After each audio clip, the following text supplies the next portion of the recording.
Sejam todos bem-vindos ao canal Companheiros da Luz. Leitura do livro Evolução em Dois Mundos. Coleção A Vida no Mundo Espiritual, obra do Espírito André Luiz, por Chico Xavier e Valdo Vieira. Iniciemos então a leitura do capítulo 18. Sexo e corpo espiritual. 1. Hermafroditismo e unissexualidade. Examinando o instinto sexual em sua complexidade nas linhas multiformes da vida, convém lembrar que, por milênios e milênios, o princípio inteligente se demorou no hermafroditismo das plantas, como, por exemplo, nos fanerógamos, em cujas flores os estames e pístilos articulam, respectivamente, elementos masculinos e femininos. Nas plantas criptogâmicas celulares e vasculares ensaiará longamente a reprodução sexuada, na formação de gametos, anterozoides e oosfera, que muito se aproximam aos dos animais e cuja fecundação se efetua por meios análogos aos que observamos nestes últimos seres. Depois de muitas metamorfoses que não cabem num estudo sintético quanto o nosso, caminhou o elemento espiritual, na reprodução monogônica, entre as vastas províncias dos protozoários e metazoários, com a divisão e gemação entre os primeiros, correspondendo à cisão ou estrobilação entre os segundos. Longo tempo foi gasto na evolução do instinto sexual em vários tipos de animais inferiores, alternando-se-lhe os estágios de hermafroditismo com os de unissexualidade para que se lhe aperfeiçoassem as características na direção dos vertebrados. 2. Hermafroditismo potencial. Gradativamente, aparecem novos fatores de diferenciação, guardando-se, no entanto, os distintivos essenciais, como podemos identificar, ainda agora, no sapo macho adulto um hermafrodita potencial, apesar dos sinais masculinos com que se apresenta, sabendo-se que carrega na região do seu testículo, positivamente acrescido, um ovário elementar aderente, o conhecido corpo de Blider. Se extirparmos o testículo, o ovário atrofiado começa a funcionar, por atuação da hipófise, conforme experimentos comprovados, convertendo-se num ovário adulto. Ocorrência inversa é verificável em 5 a 10% de galinhas adultas, isto é, nos indivíduos psiquicamente dispostos, das quais, se retirarmos o ovário esquerdo, também consideravelmente desenvolvido, o ovário direito, rudimentar, transubstancia-se num testículo que se vitaliza e cresce, na sua parte medular, até então inibida pelos estrogênios do ovário esquerdo.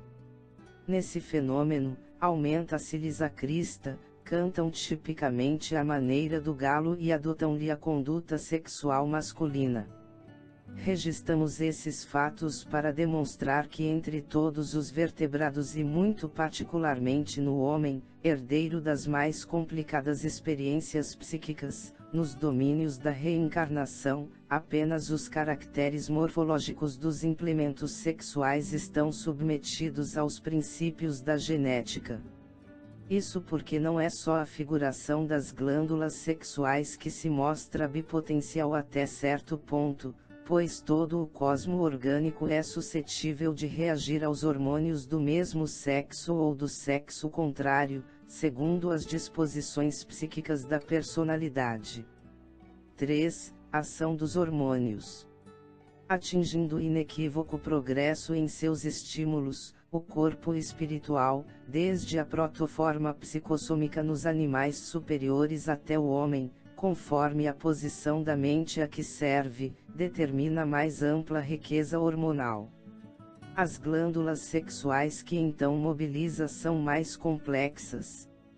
Exercem a própria ação pelos hormônios que segregam, arrojando-os no sangue, hormônios esses, femininos ou masculinos, que possuem por arcabouço da constituição química, em que se expressam, o núcleo ciclopentano-peridrofenantreno, filiando-se ao grupo dos esteróis. Os hormônios estrogênicos, oriundos do ovário, mantém os caracteres femininos secundários, e os androgênicos, segregados pelo testículo, sustentam os caracteres masculinos da mesma ordem.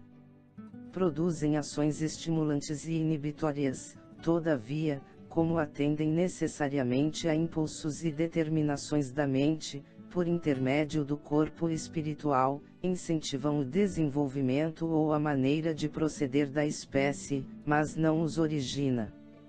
Por isso, nenhum deles possui ação monopolizadora no mundo orgânico, não obstante patentearem essa ou aquela influência de modo mais amplo. Ainda em razão do mesmo princípio que lhes vige na formação, pelo qual obedecem às vibrações incessantes do campo mental, os hormônios não se armazenam, transformam-se rapidamente ou sofrem apressada expulsão nos movimentos excretórios. Entendendo-se os recursos da reprodução como engrenagens e mecanismos de que o espírito em evolução se vale para a plasmagem das formas físicas, sem que os homens lhe comprovem, de modo absoluto, as qualidades mais íntimas, é fácil reconhecer que as glândulas sexuais e seus hormônios exibem efeitos relativamente específicos. Inegavelmente, o ovário e os hormônios femininos se responsabilizam pelos distintivos sexuais femininos, mas podem desenvolver alguns deles no macho, prevalecendo as mesmas diretrizes para o testículo e os hormônios que lhe correspondem. Isso é claramente demonstrável nos experimentos de castração, enxertos e injeções hormonais, porquanto, apesar de a ação sexual específica do testículo e do ovário apresentar-se como fato indiscutível, a gônada, refletindo os estados da mente, herdeira direta de experiências inumeráveis, eventualmente produz certa quantidade de hormônios heterossexuais. Da mesma sorte, ainda que os hormônios sexuais se afirmem com atividade específica intensa, em determinados acontecimentos realizam essa ou aquela ação em órgãos do sexo oposto. Esses são os efeitos heterossexuais ou bissexuais das glândulas ou dos hormônios. 4. Origem do instinto sexual. Todas as nossas referências a semelhantes peças do trabalho biológico, nos reinos da natureza, objetivam simplesmente demonstrar que, além da trama de recursos somáticos, a alma guarda a sua individualidade sexual intrínseca, a definir-se na feminilidade ou na masculinidade, conforme os característicos acentuadamente passivos ou claramente ativos que lhe sejam próprios. A sede real do sexo não se acha, dessa maneira, no veículo físico, mas sim na entidade espiritual, em sua estrutura complexa. E o instinto sexual, por isso mesmo, traduzindo amor em expansão no tempo, vem das profundezas, para nós ainda inabordáveis, da vida, quando agrupamentos de mônadas celestes se reuniram magneticamente umas às outras para a obra multimilenária da evolução, ao modo de núcleos e eletrões na tessitura dos átomos, ou dos sóis e dos mundos nos sistemas macrocósmicos da imensidade. Por ele, as criaturas transitam de caminho a caminho nos domínios da experimentação multifária, adquirindo as qualidades de que necessitam. Com ele, vestem-se da forma física, em condições anômalas, atendendo a sentenças regeneradoras na lei de causa e efeito ou cumprindo instruções especiais com fins de trabalho justo. O sexo é, portanto, mental em seus impulsos e manifestações, transcendendo quaisquer impositivos da forma em que se exprime, não obstante reconhecermos que a maioria das consciências encarnadas permanecem seguramente ajustadas à sinergia mente-corpo, em marcha para mais vasta complexidade de conhecimento e emoção. 5. Evolução do amor. Entretanto, importa reconhecer que à medida que se nos dilata o afastamento da animalidade quase absoluta, para a integração com a humanidade, o amor assume dimensões mais elevadas, tanto para os que se verticalizam na virtude como para os que se horizontalizam na inteligência. Nos primeiros, cujos sentimentos se alteiam para as esferas superiores, o amor se ilumina e purifica, mas ainda é instinto sexual nos mais nobres aspectos, imanizando-se as forças com que se afina em radiante ascensão para Deus. Nos segundos, cujas emoções se complicam, o amor se requinta, transubstanciando-se o instinto sexual em constante exigência de satisfação imoderada do eu. De conformidade com a psicanálise, que vê na atividade sexual a procura incessante de prazer, concordamos em que uns, na própria sublimação, demandam o prazer da criação, identificando-se com a origem divina do universo, enquanto que outros se fixam no encalço do prazer desenfreado e egoístico da autoadoração. Os primeiros aprendem a amar com Deus. Os segundos aspiram a ser amados a qualquer preço. A energia natural do sexo, inerente à própria vida em si, gera cargas magnéticas em todos os seres, pela função criadora de que se reveste, cargas que se caracterizam com potenciais nítidos de atração no sistema psíquico de cada um, e que em se acumulando, invadem todos os campos sensíveis da alma, como que ali obliterar os mecanismos outros de ação, qual se estivéssemos diante de usina reclamando controle adequado. Ao nível dos brutos ou daqueles que lhes renteiam a condição, a descarga de semelhante energia se efetua, indiscriminadamente, através de contatos, quase sempre desregrados e infelizes, que lhes carregam, em consequência, a exaustão e o sofrimento como processos educativos. 6. Poligamia e monogamia. O instinto sexual, então, a desvairar-se na poligamia, traça para si mesmo largo roteiro de aprendizagem a que não escapará pela matemática do destino que nós mesmos criamos. Entretanto, quanto mais se integra a alma no plano da responsabilidade moral para com a vida, mais apreende o impositivo da disciplina própria, a fim de estabelecer, com o dom de amar que lhe é intrínseco, novos programas de trabalho que lhe facultem acesso aos planos superiores.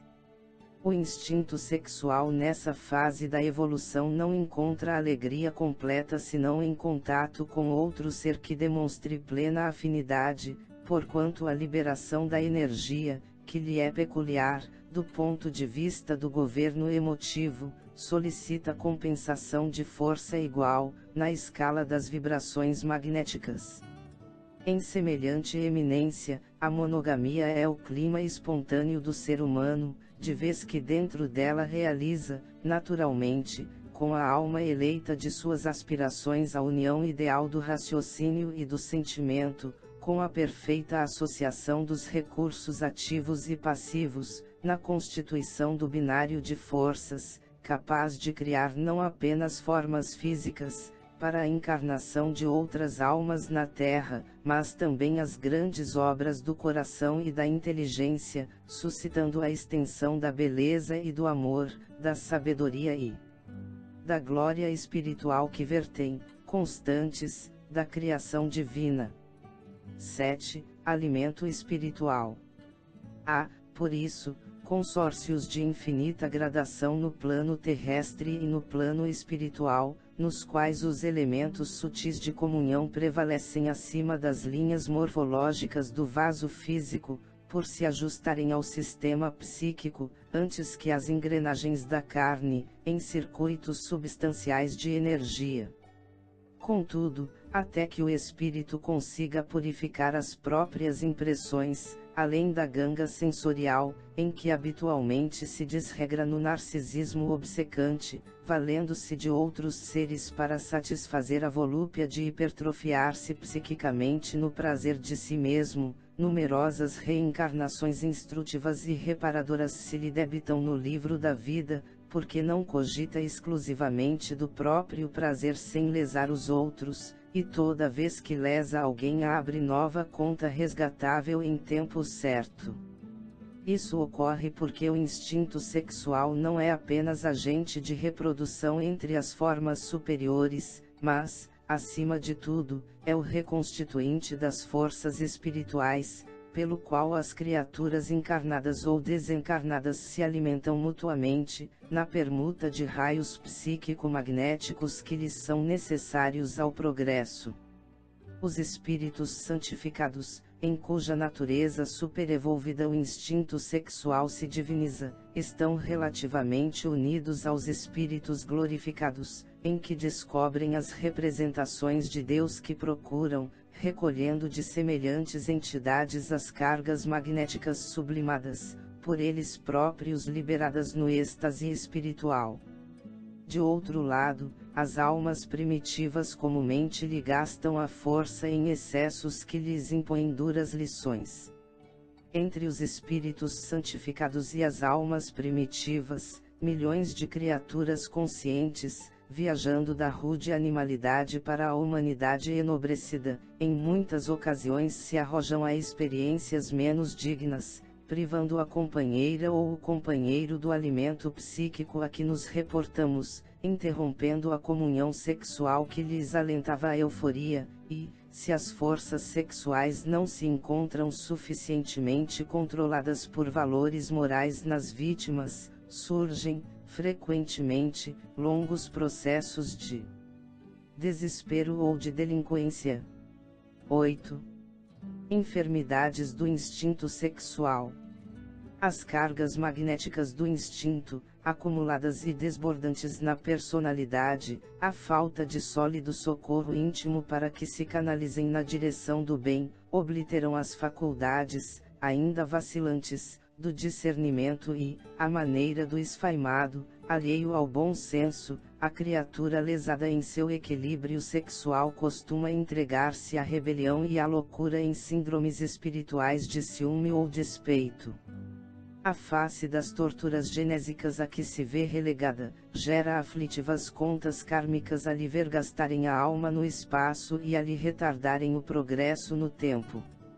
Daí nascem as psiconeuroses, os colapsos nervosos decorrentes do trauma nas sinergias do corpo espiritual, as fobias numerosas, a histeria de conversão, a histeria de angústia, os desvios da libido, a neurose obsessiva, as psicoses e as fixações mentais diversas que originam na ciência de hoje as indagações e os conceitos da psicologia de profundidade, na esfera da psicanálise, que identifica as enfermidades ou desajustes do instinto sexual sem oferecer-lhes medicação adequada, porque apenas o conhecimento superior, gravado na própria alma, pode opor barreiras à extensão do conflito existente, traçando caminhos novos à energia criadora do sexo, quando em perigoso desequilíbrio.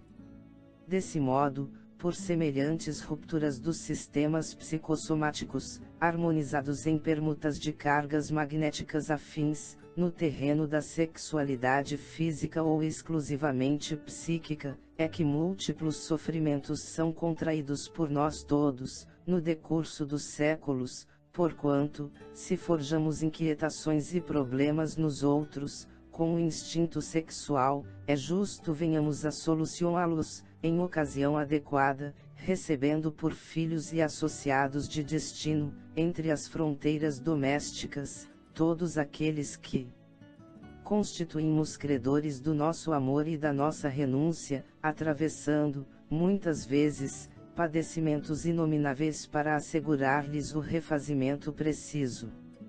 Compreendamos, pois, que o sexo reside na mente, a expressar-se no corpo espiritual, e consequentemente no corpo físico, por santuário criativo de nosso amor perante a vida, e, em razão disso, ninguém escarnecerá dele, desarmonizando-lhe as forças, sem escarnecer e desarmonizar a si mesmo. André Luiz. Pedro Leopoldo, 30 de março de 1958. Chegamos ao final deste capítulo. Não percam o próximo de número 19. Alma e reencarnação. Muito obrigado, boa reflexão, Que Jesus abençoe a todos.